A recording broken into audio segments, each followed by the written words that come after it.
तासापासून कोसोदूर पिड्डी गुडम टोला. हां हां, तुम्ही बघू शकता या गावाची अवस्था.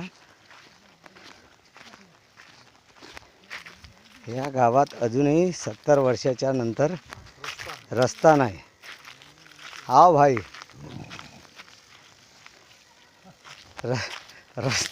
रस्त्याची समस्या हे बघा. मी राहुल सोनटके, नागपूर प्रदेश सचिव. मी या पिड्डीगुडम गावात आला हो. तर इथे बघू शकता तुम्ही 70 वर्षानंतर बी ह्या लोकांना माहीत नाही की रस्ता कसा असते. आणि हे बघू शकता हे जनावर. हे बघा, समस्या बाबू तुझी काय आहे? रस्ता आहे का तुला? हा सांगा. हे बघा, रस्त्याची अवस्था नाही, रस्ता नाही. पिड्डीगुडम हे त्यांचे आराध्य दैवत तिथे. हे बघा, हे बघा रस्त्याची अवस्था. हे बघा, आता हे चालायचं कसं? हे बघा, हे बघा, हे बघा, हे बघा रस्ता. वा रे वा, वा रे वा, वा रे वा, मेरा भारत महान देश.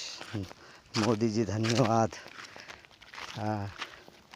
आता तुम्ही कोणता विकास करत आहात मला माहीत नाही, पण हे बघू शकता तुम्ही. या गावात मी आलेलो आहो, पिड्डीगुडम टोला. तर ह्या टोल्यामध्ये हे बघा, नॅचरल ताडाचे झाड आणि आंब्याचा आस्वाद गेलेला आहे. पण विकासापासून हजारो कोसो दूर, हजारो कोसो म्हणण्यापेक्षा करोडो दूर. हां, झाड पाहायला भेटत नाही. करोडो दूर असलेला हा गाव विकासापासून.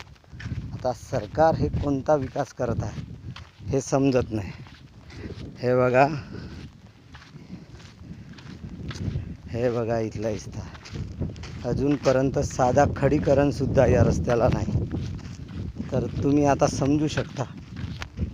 आणि देवेंद्र फडणवीस हब सिटी बनवायला निघाले आणि यांना मारून जो प्रयत्न करत आहे हे जे बनवण्याचा, तर तुम्ही बघू शकता. हे बघू शकता रस्त्याची दुरवस्था. सर इथे बसले आहेत का? इथे बसले आहे ना, समोर गेले का? हे बघू शकता तुम्ही. हे बघा रस्ता. मेरा भारत महान. रस्ता. हे बघा तुम्ही. हा रस्ता बघू शकता. हा रस्त्याची अवस्था बघू शकता तुम्ही. हा बघू शकता हे गाव. हा रस्त्याचा कड्यांचा